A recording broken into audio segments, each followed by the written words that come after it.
নমস্কার বন্ধুরা, কেমন আছো সবাই? আশা করছি সবাই খুব ভালো আছো। দেখবে আমরা প্রায়ই বলি যে যেমন কর্ম তেমন ফল। একই পরিবারে জন্মে কেউ দুইজনের ভাগ্য দুই রকম হয়। কেন ভালো মানুষের সাথে খারাপটা ঘটে? তোমাদের দেওয়া প্রতিটি কষ্টের উত্তর লুকিয়ে আছে তোমাদেরই সঞ্চিত কর্মের ভাণ্ডারে। তো চলো আজ সেই কর্মের গোপন স্তরগুলো উন্মোচন করি।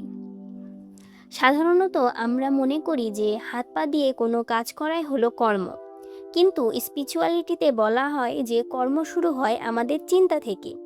আমরা যখন কোনো চিন্তা বারবার করি সেটি আমাদের মনে গভীর ছাপ ফেলে, একেই বলে সংস্কার। তো এটা আমাদের ভেতরে এক একটি থট প্যাটার্ন। আমরা যা ভাবি আমাদের অবচেতন মন সেই পথে আমাদেরকে পরিচালনা করে। ধরো একজন খুব সহজেই মানুষকে বিশ্বাস করতে পারে, আবার দেখবে কেউ বিশ্বাস করতে পারে না। এটি কোনো কাকতালীয় বিষয় নয়, এটি আমাদের আত্মার বহন করে আনা পুরনো অভ্যাসের ফল। তো এটা নিয়ে একটা গল্প মনে পড়লো, তোমাদেরকে গল্পটা বলি।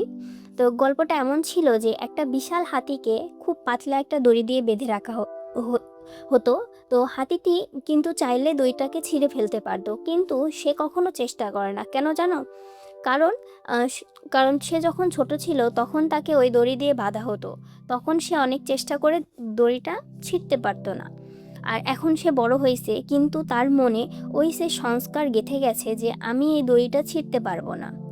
ঠিক এই হাতির মতো আমাদের পুরনো চিন্তা বা সংস্কার আমাদেরকে আটকে রেখেছে।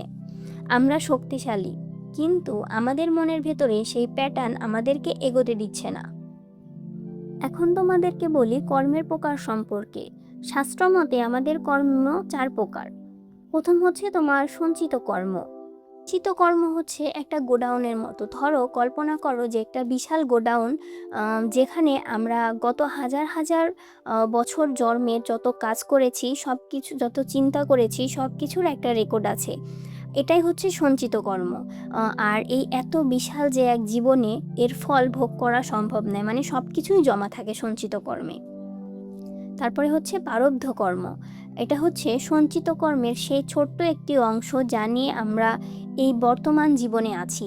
আমাদের কোনো পরিবার, মানে কোন পরিবারে জন্ম হবে, আমাদের আয়ু কত হবে, বা আমরা জীবনে কোন কোন বড় দুর্ঘটনা বা সুখ আসবে, এটাই হচ্ছে তোমার প্রারব্ধ কর্ম দিয়ে নির্ধারিত হয়। তোমার আধ্যাত্মিক ভাষায় একে বলা হয় সোল কন্ট্রাক্ট বলে। আর এটি হচ্ছে আমাদের জন্ম নেওয়ার আগেই চুক্তিবদ্ধ করে এসেছি। তো এই সোল কন্ট্রাক্ট নিয়ে আমার চ্যানেলে ভিডিও আছে, তোমরা চাইলে দেখে নিতে পারো। আর এই কর্মকে আমরা এড়াতে পারি না, কেবল ধৈর্য ধরে ভোগ করতে হয় এবং এটাকে শেষ না হওয়া পর্যন্ত। এখন আসি তোমার ক্রিয়ামান কর্ম নিয়ে। দেখুন, অনেকেই বলে যে সবই যদি কপালে থাকে তবে হাত পা গুটিয়ে বসে থাকি। এখানে তো ভুল। ক্রিয়ামান কর্ম হলো আপনার বর্তমান স্বাধীনতা, মানে তোমাদের বর্তমান স্বাধীনতা।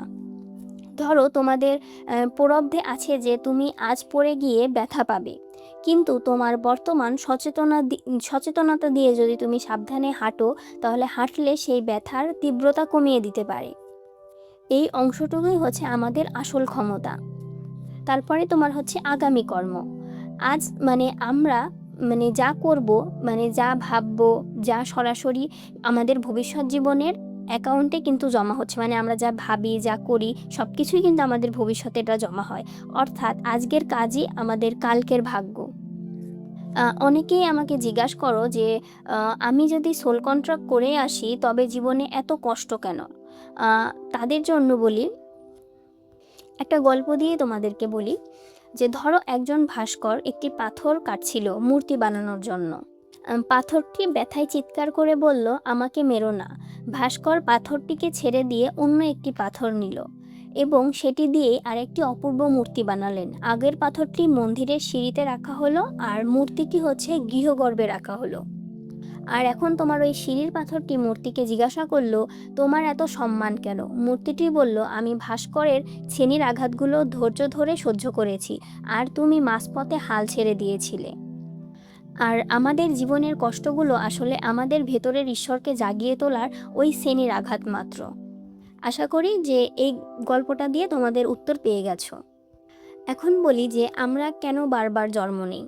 তো আমাদের হিন্দু শাস্ত্র মতে শরীরকে বলা হয় একটি পোশাক। যেমন ধরো আমাদের যখন জামা ছিঁড়ে যায় তখন কিন্তু আমরা ফেলে দিই, ঠিক আত্মাও তেমন পুরনো শরীরকে ছেড়ে দিয়ে নতুন শরীর ধারণ করে। এবার বলি যে কেন এই জন্ম কেন? কারণ আমাদের আত্মার সাথে হচ্ছে প্রচুর ঋণ বা সংস্কার আটকে আছে। মানে যতক্ষণ না পর্যন্ত এই সংস্কারগুলো আমরা পুরোপুরি মুছে যাচ্ছে, যাকে আমরা মোক্ষ বা মুক্তি বলি, ততক্ষণ পর্যন্ত আত্মাকে আমাদের মানে বারবার ফিরে আসতে হয়। মানে যতক্ষণ না পর্যন্ত তোমার কর্মের ফল মানে তুমি পাবে, মানে যতক্ষণ পর্যন্ত তোমার সব কিছু মুক্তি হবে ততক্ষণ পর্যন্ত তুমি বারবার পৃথিবীতে আসতেই থাকবে। আর এই জন্মটি হচ্ছে আমাদের কাছে একটি সুযোগ, যা আমাদের পুরনো ঋণ শোধ করার জন্য। আর আমাদের জীবনের মূল উদ্দেশ্য হচ্ছে নিজেকে এমন এক পর্যায়ে নিয়ে যাওয়া যেখানে নতুন কোনো কর্মের যেন বন্ধন তৈরি না হয়। এখন তুমি বলতে পারো যে তাহলে উপায় কি? আমরা কি সারা জীবন শুধু কর্মের ঘানি টানবো? না, এর সমাধানও আছে। শ্রীমদ্ ভগবদ্গীতায় বলা হয়েছে যে কাজ করো কিন্তু সেই কাজের ফলের আশা করো না, অতিরিক্ত দুশ্চিন্তা করো না। যদি তুমি কোনো ফলের আশা ছাড়া কিংবা অহংকার ছাড়া কাজ করো, তখন সেই কাজ নতুন কোনো কর্মের বন্ধন তৈরি করে না। তারপরে আমরা একটা জিনিস, ক্ষমা, আমরা কিন্তু কখনো কাউকে সহজে ক্ষমা করতে পারি না।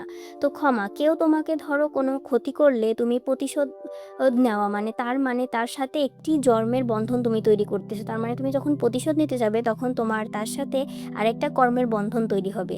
কিন্তু তুমি যদি তাকে ক্ষমা করে দাও তাহলে তোমাদের সেই পুরনো ঋণ শোধ হয়ে যায় এবং নিজেকে তুমি মুক্ত করলে। আর ক্ষমা করা মানে হচ্ছে তুমি বিষকে অমৃততে রূপান্তর করছো। এটাই হচ্ছে আধ্যাত্মিক উন্নতির শ্রেষ্ঠ পথ। তাহলে আমাদের অতীত কিন্তু হয়তো নির্ধারিত, কিন্তু আমাদের বর্তমান কিন্তু সচেতনতা।